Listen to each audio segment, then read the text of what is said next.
Good morning, it's Friday the 18th of June and welcome to my latest update. Again, I'm pleased to be able to report that we remain infection free.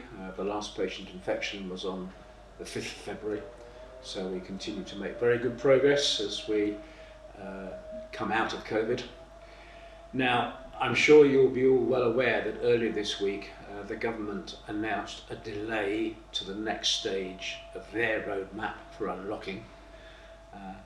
And that means that certainly here at the RHN we are proceeding with similar caution. So on Monday there will be a small change to the visiting arrangements, but not a significant change, and certainly at this stage we can't go to the level of flexibility we would have liked to move to. So visiting will continue to be pre-booked on a one visit per week basis. The change is that we are now going to open up if you like, the window of opportunity so that people can potentially visit at the weekend on Saturdays and Sundays. But I should stress that's not an additional visit, it's still once a week, but on a 7-day-a-week basis rather than a 5-day-a-week basis. Now, one of the things that we do on a regular basis in our wards to, if you like, give us even more assurance in terms of our protection against COVID is to carry out a form of COVID screening called point prevalent testing, and that's carrying out the PCR type of COVID test, which is more thorough than the lateral flow test that everybody's been carrying out on the way into the hospital. And if relatives happen to be on a ward at a time where this point prevalence screening is taking place, then you will also be very welcome to take part in that. Absolutely not on a compulsory basis, on an optional basis, but if you wish to have a PCR test, if there's testing going on the ward when you're there, then certainly you can take part in that, and indeed I would encourage you to do so.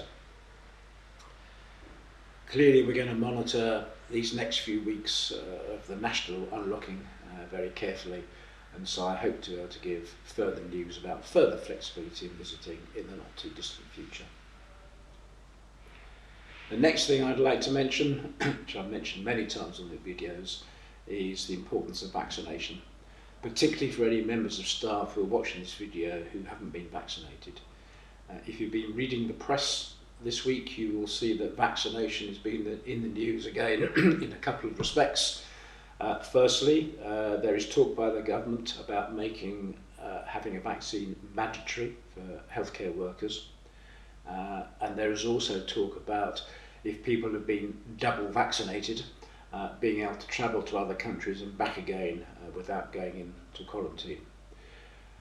What I would say is that here at the RHN we've been recommending very strongly that people do get vaccinated, and what I would say is that with it possibly becoming compulsory in the future, I would absolutely recommend getting vaccinated now so that doesn't become an issue. And certainly for the many people who I'm sure wish to be travelling in due course to other countries, again, there's really quite a strong incentive to get vaccinated to make that more possible. The last thing I'll say is it's another small step in our gradual unlocking here at the RHN, but I'm delighted to say that as from Monday morning, Reed's Restaurant will be serving hot breakfast again, albeit on a takeaway basis. I'm sure I'll be one of their customers for a hot breakfast in the morning. So if you're here first thing in the morning, obviously here as members of staff, then yeah, Reed's is open again for hot breakfast on Monday. That's all I have to say. I'll give another update next week.